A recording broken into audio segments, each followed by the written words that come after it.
Olá, domadores! Mindfulness na educação. Vocês vão assistir agora uma masterclass que eu fiz para a rede pública do estado de São Paulo para mais de 220 mil alunos. Assiste que você vai gostar.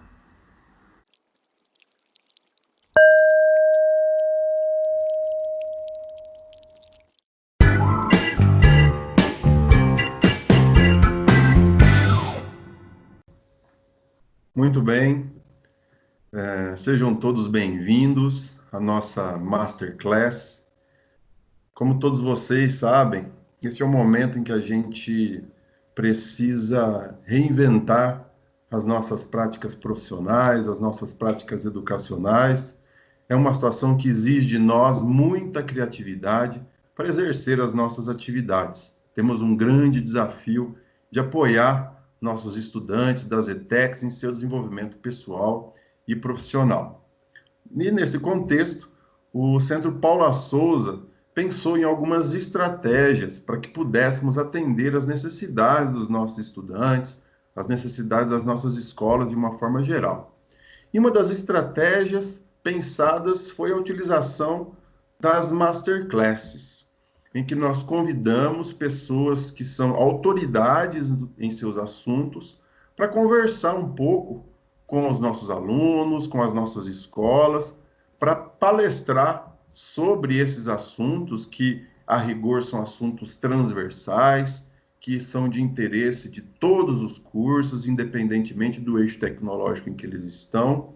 Então, essas palestras, essas masterclasses, elas terão em média de 20 a 25 minutos, né, com a exposição do palestrante, e depois nós, o mediador, que no caso hoje sou eu, farei algumas perguntas relacionadas a esse assunto para o nosso expositor, para o nosso palestrante. E hoje nós temos a grande satisfação de receber o professor Sandro Neves, que é psicólogo clínico formado pela UFRJ, é instrutor de mindfulness há 16 anos, instrutor de yoga há 8 anos, estuda e pratica a atenção plena, né, a mindfulness há 30 anos, e o Sandro também tem estudos em psicologia budista, psicologia oriental, e é livre docente e diretor do Instituto de Psicologia da Universidade Federal do Rio de Janeiro. Então, Sandro, seja muito bem-vindo à nossa Masterclass. Eu quero reiterar os agradecimentos que eu já fiz a você. Muito obrigado por ter aceitado colaborar conosco nessa iniciativa. É um grande prazer, uma grande satisfação ter você aqui conosco e ter oportunidade de levar o seu conhecimento às nossas 223 escolas técnicas em todo o estado de São Paulo. A gente vai falar para aproximadamente 210 mil pessoas. Então, seja muito bem-vindo e fique à vontade aí para começar a sua exposição. Ótimo. Obrigado, Rodrigo. Obrigado a todos vocês pelo convite. É uma satisfação para mim estar compartilhando com vocês esses conhecimentos. Eu vou completar um pouco aqui minha formação e consertar um ponto, Rodrigo, que você falou. Eu tive a oportunidade de estudar durante 5 anos com o diretor do Instituto de Psicologia da UFRJ, o livre docente, o Dr. Franco Seminério. Tá? Eu fui Ah, aluno dele durante tá. Desculpa, fica aí a correção então, perdão. isso. E o Dr. Franco Seminério foi um dos psicólogos mais importantes do Brasil, e ele tinha como hobby, né, o estudo da psicologia da atenção plena, do pensamento oriental. Tá? Então, a gente, além das aulas normais, a gente se reunia na sala da diretoria do Instituto de Psicologia da UFRJ para estudar os assuntos que não faziam parte do meu currículo, que eu era da formação da formação de bacharel em psicologia. Ele dava aula para o mestrado e o doutorado, onde ele incluía esses assuntos, e aí eu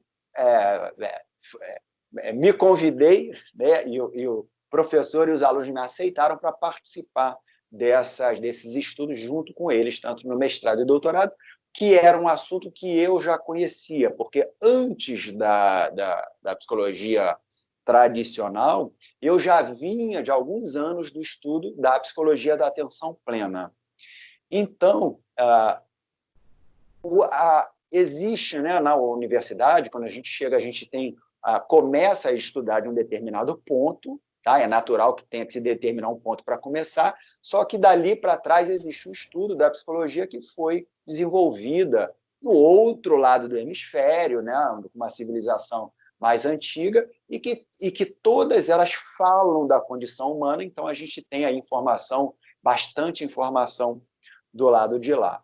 Eu tive a oportunidade de estudar também com Venerável Puruveli Vipassy, que foi abade do mosteiro aqui no Rio de Janeiro, do budismo Theravada, e a formação deles é como se fosse uma universidade no Sri Lanka, que é o país de origem, o antigo Ceilão.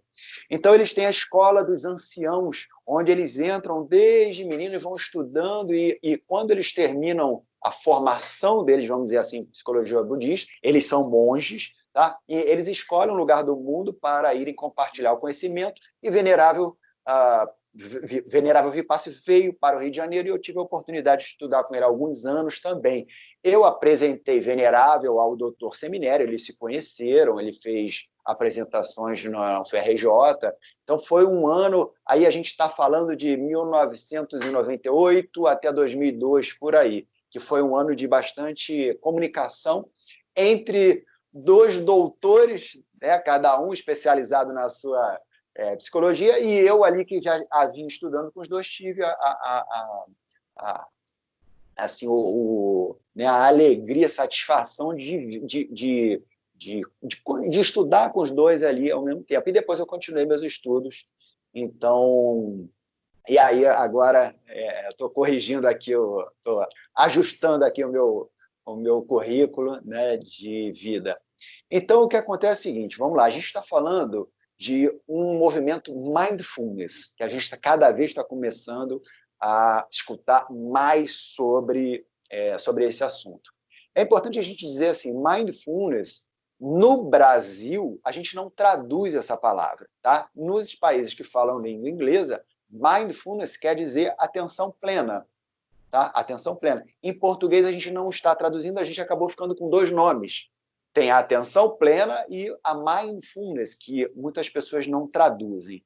Então, vamos organizar isso, o conhecimento aqui para a gente, como ficou no Brasil, para melhor a gente entender como ficou. Tá? A gente tem uma prática voltada para desenvolver uma capacidade, uma habilidade de nos manter no momento presente.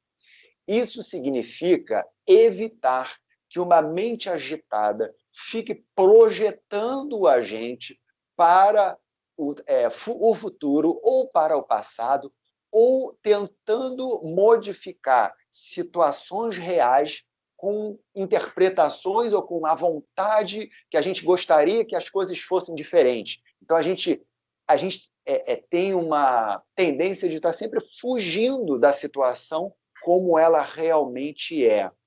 Tá? Então, a gente tem um primeiro movimento de aceitação da realidade como ela é, para depois tentar alguma modificação da situação. O que acontece é que a gente recebeu de herança dos nossos ancestrais, por uma questão de sobrevivência, uma mente agitada demais, uma mente voltada para resolver problemas, uma mente com fluxo de pensamentos acelerado, tá? E que começou a dar problema a partir de um tempo para cá. Então, no início, quando os nossos ancestrais descobriram essa mente pensante, foi ótimo, porque eles proporcionaram a vida em sociedade e esse controle que a gente tem das situações, das coisas, e de ser possível a gente organizar a vida como a gente conhece hoje. tá? Cada um com as suas características e tal, só foi possível quando surgiu essa mente pensante. Tudo bem. E como eu falei, por uma questão de sobrevivência, a gente foi desenvolvendo e valorizando essa mente, o que não tem nenhum problema.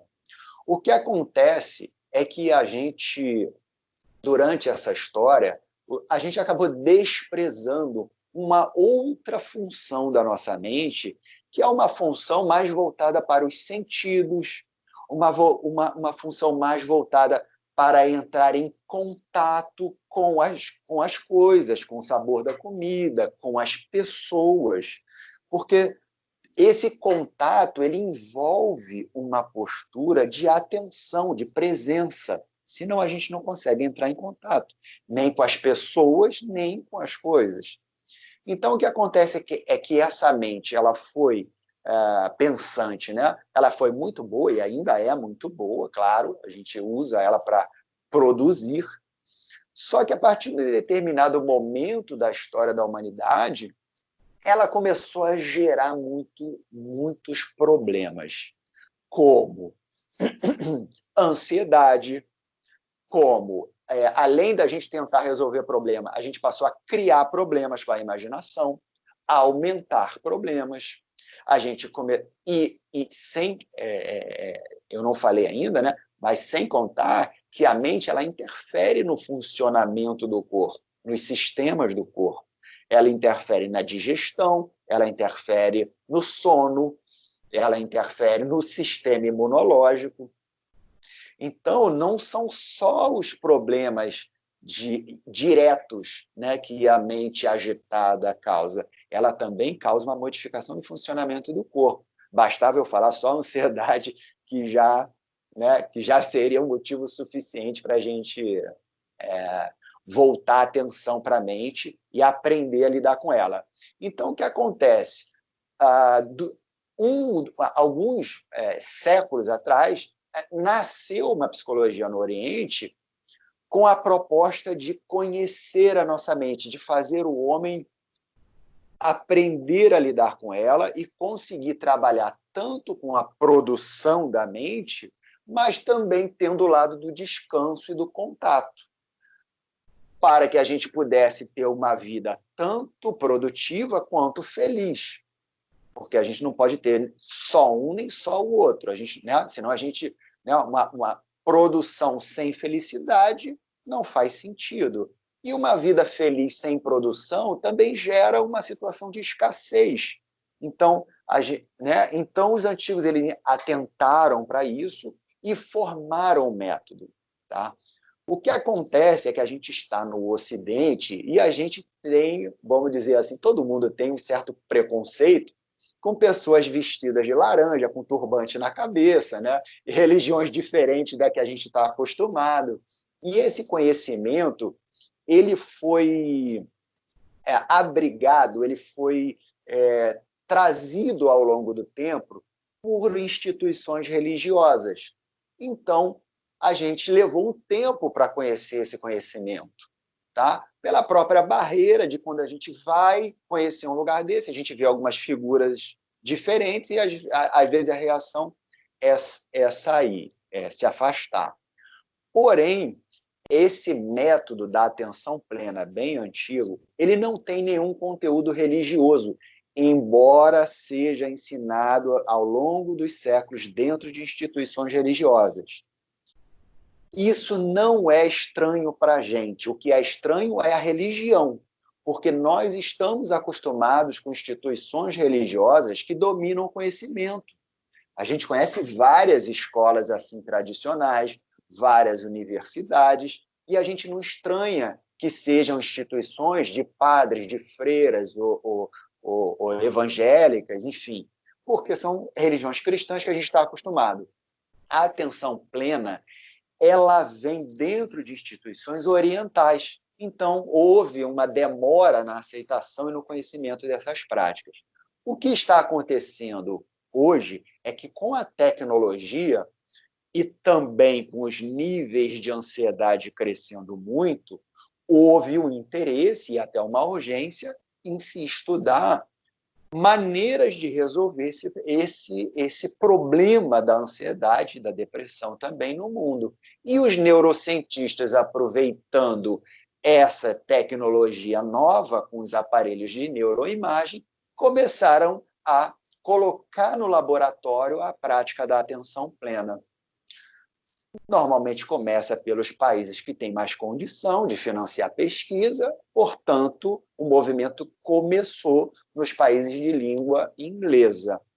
Quando chegou ao Brasil, agora eu volto à minha primeira fala, nós não traduzimos mindfulness para atenção plena, nós continuamos usando o nome mindfulness, e para nós, a mindfulness é o estudo da neurociência das práticas de atenção plena que existem dentro dos mosteiros.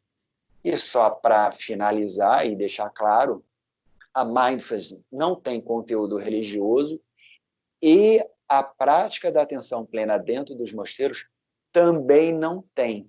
Só que ali ela está em volta de um contexto religioso. E isso às vezes, às vezes não, dá mais trabalho de você extrair a atenção plena. O que a mindfulness está fazendo para a gente é extraindo essa parte da atenção plena e entregando ela de uma maneira mais fácil para a gente aprender. Muito bem, Sandra. Maravilha, eu acho que deu para a gente entender muito bem todo o itinerário histórico, né, do surgimento do mindfulness e qual que é o propósito, né, dessa ciência, né, dessa estrutura dentro da nossa sociedade, até porque hoje a gente, como você bem colocou, nós temos cada vez mais acesso à informação em velocidades e em quantidades cada vez maiores. Então, eu acho muito importante que todos nós que estamos aí nessa constante jornada de aprendizado possamos saber desenvolver o equilíbrio, saber identificar como, onde, quando estabelecer a atenção plena, estarmos de fato presentes no presente, como você colocou, não é?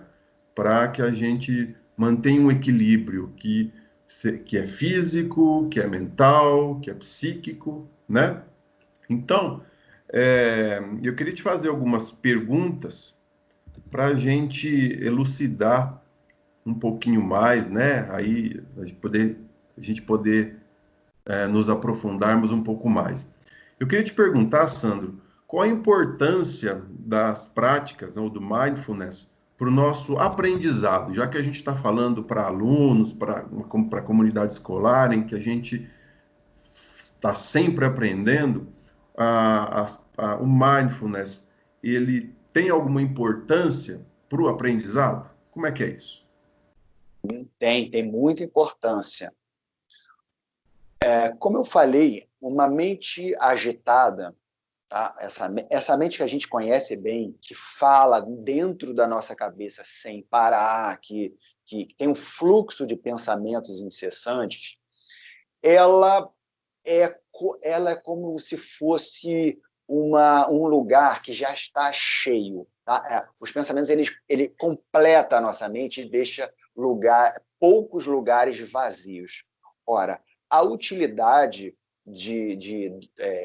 das coisas, de muitas coisas, está no seu espaço vazio. Para a gente conseguir incluir um aprendizado novo, a gente precisa de um espaço vazio para encaixar ele dentro, né? Como você falou bem, né? A gente vive um transbordamento de informação, né? É muito mais do que a gente consegue assimilar. Então, a gente precisa, dentro da nossa mente, criar espaços vazios para caber novos aprendizados e também espaços vazios para que a gente tenha espaço de manobra dos aprendizados que a gente já tem, porque isso, e, aliás, essas novas sinapses, né, de conhecimento que a gente já tem se comparando um com o outro, criam, né, a maioria da nossa criatividade, da nossa inteligência, dos nossos novos conhecimentos. Então, a mindfulness, ela veio trazer um conhecimento, né? É um caminho pedagógico, é um caminho educacional. Ela está ensinando para a gente o mínimo que a gente precisa saber e o mínimo que a gente precisa fazer de práticas para conhecer a nossa mente e se capacitar a lidar com ela de uma forma que ela funcione ao nosso favor, de uma forma saudável.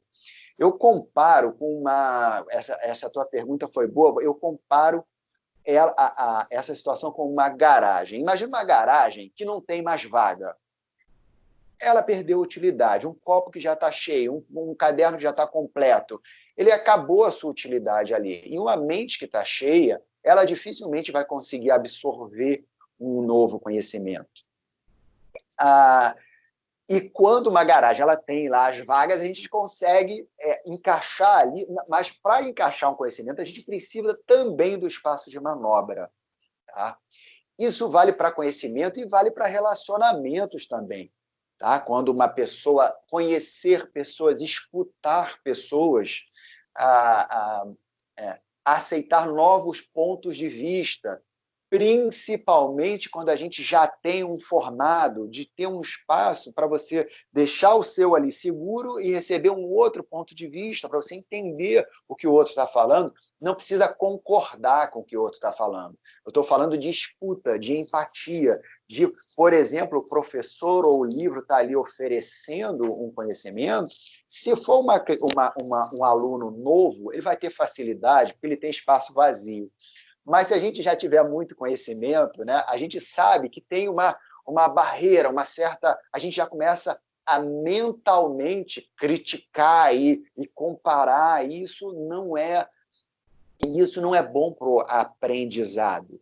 Tá? O que a gente pode fazer é uma mente pacificada, tá? Ela entende que várias situações, tá, novas podem ser vividas como se elas fossem, e elas são, né, eu quero dizer, algo que pode contribuir, que pode somar para aquilo que você tem, ou, no mínimo, para conhecimento.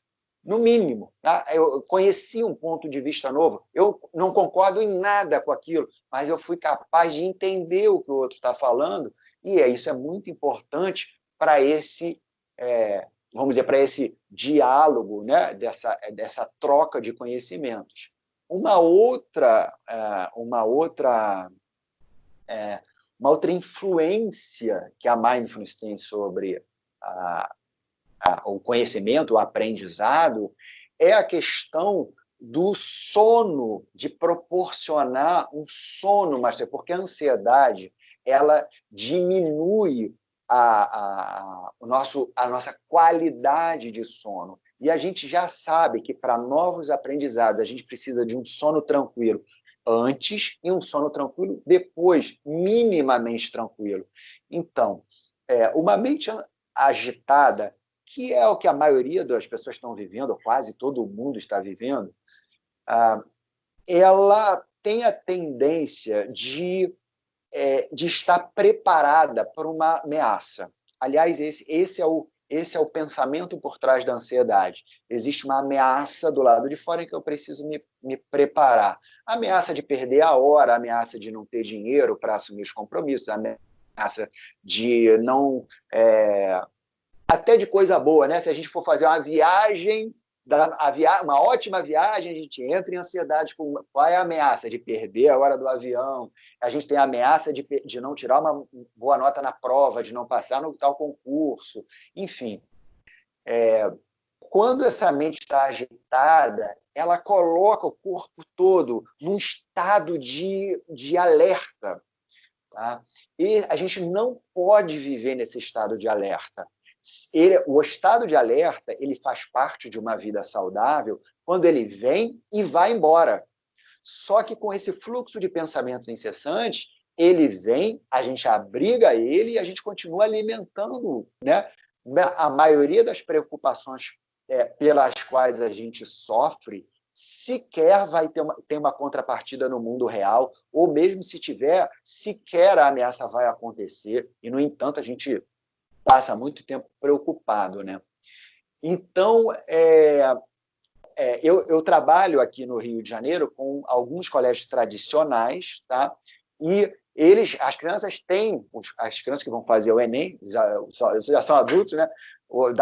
Da criança para o adulto, eles sabem que durante a prova eles podem liberar essa mente pensante, porque ali é a hora mesmo de pensar, buscar conhecimento e tal. Agora, eles já estão, eles são educados a 1 hora antes, eles aprendem a valorizar, a ficar mais tempo nessa mente dos sentidos, do descanso, tá? É uma mente, a gente chama realmente isso, a mente que descansa, tá? Quando ela está voltada para os sentidos. Então, quando você chega ali numa hora de prova, você está descansado, é como se fosse um exercício físico. Imagina começar uma prova física, você tendo feito uma atividade física antes. É o que a gente faz com a mente. A gente faz ela trabalhar o tempo todo e, na hora que a gente precisa que ela funcione, ela já está sobrecarregada, já está superexcitada. Então, a mindfulness ela cria esses espaços vazios para o aprendizado, ela permite essas novas sinapses e conexões entre conhecimentos que a gente já tem, ela proporciona essa escuta, né, para que a gente esteja receptivo ao conhecimento, ela permite as preparações que estão em volta do conhecimento, que é um bom estado mental, noites de sono de mais qualidade. Então, ela tem uma influência muito grande no aprendizado. Sabe aquela sensação naquele fato, né, de que a gente leu um texto e não conseguiu, não leu, mas não leu, e aí a gente tem que ler de novo. Então, isso é a mente agitada mostrando que ela está te roubando ali, que ela está deixando pouco espaço vazio para entrar aquele conhecimento.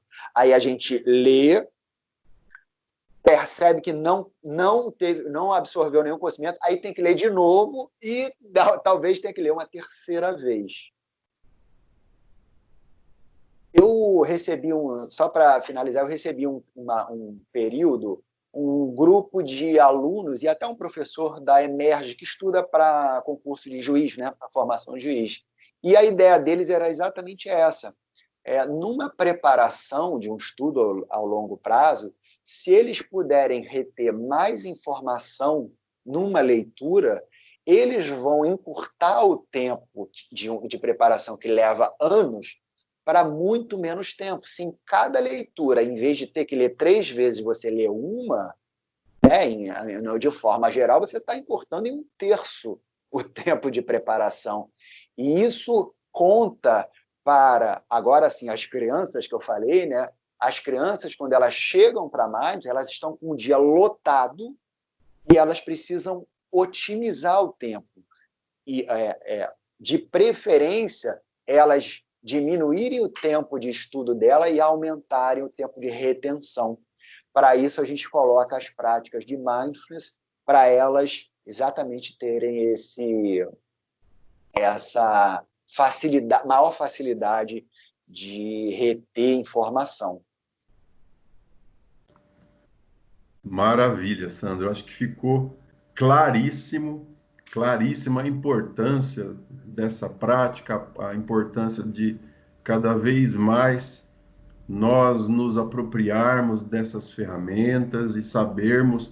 Eu acho que a sua fala foi bem ao encontro desse momento em que a gente está vivendo, em que grandes desafios estão aí no nosso horizonte, em razão desse período de quarentena, né? Há, há muita, há muita ansiedade, né? Há muitos pensamentos aí em razão do futuro que nos aguarda, mas é importante que a gente permaneça no presente, é importante que a gente desenvolva essa consciência de seguirmos aprendendo sempre, né? Eu tinha outras perguntas para você, mas na sua fala, que já foi tão esclarecedora, você já abordou praticamente tudo que eu tinha a mais para lhe perguntar. Eu vou te fazer duas questões que me parecem mais rápidas, que eu queria te pedir, por favor, que você desse uma sugestão de exercício para que alunos, professores pudessem praticar o mindfulness em casa. Você acha que isso é possível? É possível sim. Bom, como prática em casa, ah, o primeiro passo, tá, que já tem um resultado muito grande, é a gente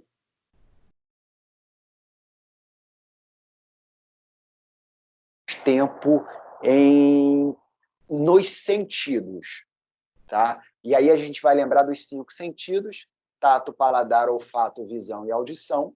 Só que tem muito mais sentidos que depois, quando a gente vai avançando no caminho da atenção plena, a gente vai aprendendo técnicas um pouco mais sofisticadas. A primeira, tá, onde todo mundo tem que começar, é desenvolver a habilidade de ficar mais tempo com a mente voltada nos sentidos. Então, isso já é um ótimo exercício, já tem muito resultado, tá? A mindfulness, a gente está começando, tá? O conhecimento da mindfulness está começando, mas quem aprendeu dentro dos mosteiros, a gente sabe que tem bastante conhecimento que ainda virá para beneficiar a gente, tá? Vai passar pela neurociência e vai entrar no corpo de mindfulness, mas o primeiro que já está na mindfulness é o desenvolvimento dessa capacidade da gente ficar mais tempo nos sentidos. Então, eu vou pegar um exemplo, por exemplo, o paladar. Tá? Quando a gente vai fazer uma refeição, uma boa prática é você voltar a sua atenção para aquilo que você está fazendo. Então, tem o sabor da comida, tem a textura do alimento, tem o olfato. Normalmente, o que a gente faz? Deixa a mente pensante solta, trabalhando, pensando mil coisas, e a gente despreza os sentidos. Eu estou falando para a gente fazer o contrário, tá? Deixa de lado um pouquinho essa mente pensante e volta a atenção para os sentidos. Se precisar, durante alguns dias, desliga a televisão, desliga o celular, desliga a música e faz aquele para treinar a mente e o cérebro também a ficar mais tempo ali nos sentidos. A gente tem a audição, então uma pessoa ela pode, por exemplo, ir para a sua janela, para a sua varanda e ficar 5 minutos com olhos fechados e escutando a paisagem sonora, recebendo os sons, tá, mais próximos e mais distantes, vai recebendo som. Então, se a gente pegar esses 5 sentidos básicos, a gente já tem aí boas práticas de mindfulness. Depois, as pessoas podem começar a treinar essa audição e o paladar e a comida em movimento, tá? Porque a ideia é integrar essas práticas no dia a dia e não ficar dependente de uma prática muito formalizada. A gente começa com as práticas formalizadas. Então, vou deixar esses 2 exercícios, tá? Parar um pouquinho na janela e na varanda, uns minutos, fecha os olhos e deixa o som, né? Tenta entender a paisagem sonora que está em volta. E o segundo exercício, na hora das refeições, também volta a atenção ali para o sabor da comida, para a mastigação. Desculpa, mais um exercício, tá? O terceiro, respiração. Eu não posso deixar de falar na respiração. Embora ela não seja um sentido, ela tem uma ligação tão próxima com a mente que ela é muito usada para as práticas de mindfulness. Ela está dentro de um grupo de sentidos chamado interocepção, tá? Mas ela especificamente é um sistema, né, respiratório. Então, o que a pessoa pode fazer também é marcar no relógio ou no celular 5 minutos e ficar prestando atenção na sua respiração, alonga a respiração, tá? Um pouco mais alongada. Pode juntar os dois, faz um pouco de respiração, um pouco de audição. para criar uma novidade, né? Para modificar ali os exercícios. Só esses 3 exercícios que eu falei, tá, já dá um excelente resultado. A gente já aprende o que é descansar a mente, o que é criar espaços vazios na mente. Tá? Só esses 3 exercícios já vai ser uma boa ajuda para as pessoas. Muito bom, Sandro. Muito obrigado pelas suas sugestões, pelas suas dicas. Uma última pergunta. Se alguém quiser fazer uma leitura a respeito do mindfulness, você tem algum livro que você poderia indicar que não seja um livro específico para os profissionais da psicologia, mas que uma pessoa que não seja da área, um aluno, um professor, quiser saber um pouco mais a respeito, né, desse cenário do mindfulness, que é tão Sim. interessante e tão importante, você tem algum livro para indicar para a gente? Eu vou dedicar 2 livros. Um é um romance, um é de história, e o outro é técnico para falar da mais para principiantes. O primeiro da história se chama 10% Mais Feliz.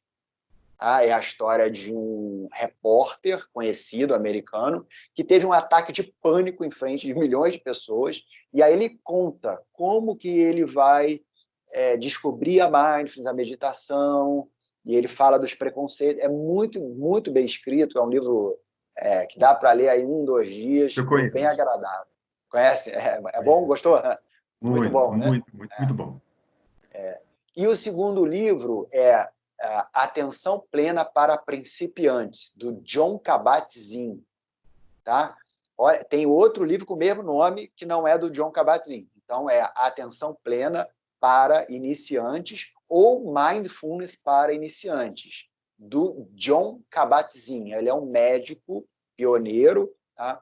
Ele, na minha opinião, é o que melhor introduz um iniciante no mundo da mindfulness. Também é um livro fácil de ler, em tópicos pequenos, e vem com áudio, que ele dá algumas meditações guiadas. É bem interessante. Esses 2, para quem quer começar esses 2 livros, já vai começar muito bem no caminho da mindfulness. Sandro, eu não tenho palavras para te agradecer a sua gentileza desde o primeiro contato que nós fizemos com você. Muito, muito obrigado pela sua disponibilidade, pela sua gentileza de doar o seu tempo, compartilhar o seu conhecimento com as nossas escolas, né? Lembrando que essa iniciativa ela pretende atingir todos os alunos das nossas escolas técnicas estaduais aqui no estado de São Paulo. Então, a gente pretende chegar aos 210 mil alunos que estão matriculados hoje nas nossas escolas. Mais uma vez, muito obrigado mesmo, tá? Sua fala contribuiu muitíssimo para que a gente possa passar por esse momento com um pouco mais de equilíbrio, com um pouco mais de serenidade, não é? Entendendo que é importante voltar-se para si mesmo, dar atenção para si mesmo, não é? Então, mais uma vez, muito obrigado em nome do Centro Paula Souza, em nome dos professores, do Grupo de Supervisão Educacional ao qual eu pertenço. Muito obrigado pela sua participação, tá? E aí eu passo a palavra para você, para suas considerações finais. Ótimo. Eu agradeço também a você, a toda a organização a que você pertence, pelo convite, pela oportunidade. Eu quero me deixar aqui à disposição de vocês, professores e alunos também. Tá? Eu tenho minha conta no Instagram, tenho meu site. Quem precisar de mais orientação, quiser, pode mandar perguntas tá? Que eu procuro responder a todos, não imediatamente, mas eu respondo. E eu queria deixar aqui a mensagem de que tudo que nós estamos vivendo é uma grande oportunidade da gente desenvolver habilidades que os momentos agradáveis não têm. Esses momentos mais desagradáveis, mais restritos, que a gente chama de crise, que a gente prefere não passar, mas às vezes tem que passar, eles têm eles têm dentro desse momento a oportunidade da gente desenvolver capacidades e habilidades novas que só esses momentos têm. Então, espero que passe logo, mas espero que, acima de tudo, a gente aproveite todas as oportunidades que esse momento tem. E uma delas, eu penso que agora é o momento da gente desenvolver essa habilidade da atenção plena. Ela tem uma grande importância nas relações entre as pessoas, na nossa relação com a gente mesmo. Um dia a humanidade descobriu o pensamento e olha o que o pensamento fez, né? Criou essa vida em sociedade, esse mundo desenvolvido, tá? Estou falando da parte boa, né, do pensamento, né? E agora a gente está diante, talvez, de uma nova habilidade tão importante quanto o pensamento, que é a habilidade de prestar atenção e estar presente. Talvez, claro que virão estudos, mas talvez ela tenha o mesmo impacto de lançar a humanidade num outro nível, um pouco mais humano, um pouco mais, né, um pouco mais com as virtudes que todo mundo sabe que o ser humano está precisando desenvolver. Então, eu quero deixar aqui a minha disponibilidade para quem quiser, né, tiver mais, quiser conhecer mais, e novamente agradecer a você, Rodrigo, e a toda a organização que eu sei que você pertence, que permitiu esse momento. Muito obrigado. Sandro, se as pessoas quiserem conhecer o seu trabalho nas redes sociais, qual é o teu perfil aí, o teu @? Eu concentro minhas atividades no Instagram, tá? Que é @sandroneves.mindfulness. Ok. Tá? Mindfulness com um L só. Tá? @sandroneves.mindfulness. E o meu site, onde tem um local para deixar o e-mail, para quem quiser acompanhar, é www.sandroneves.com. Tá? Maravilha. Vou ter a maior satisfação de compartilhar esse assunto com quem se interessar. É a minha satisfação, é o meu trabalho e a minha missão compartilhar a atenção plena, ou a mindfulness, com todos aqueles que quiserem conhecer. Obrigado. Maravilha, Sandro. E um recadinho final aí para os nossos estudantes, para toda a comunidade escolar das ETECs. Eu espero que todos vocês tenham gostado, que vocês tenham aproveitado. Como eu falei no começo, né? O Sandro é uma grande autoridade no assunto e a fala dele deixou isso muito claro para todos nós aqui. Então, eu espero que vocês tenham gostado. Sejam muito bem-vindos às nossas atividades de retorno às aulas após esse período de recesso escolar causado pela pandemia da Covid-19, do coronavírus.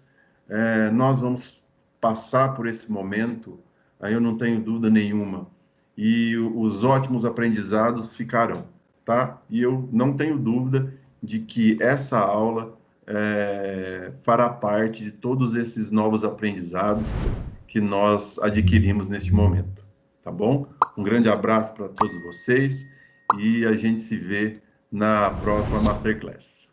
Grande abraço.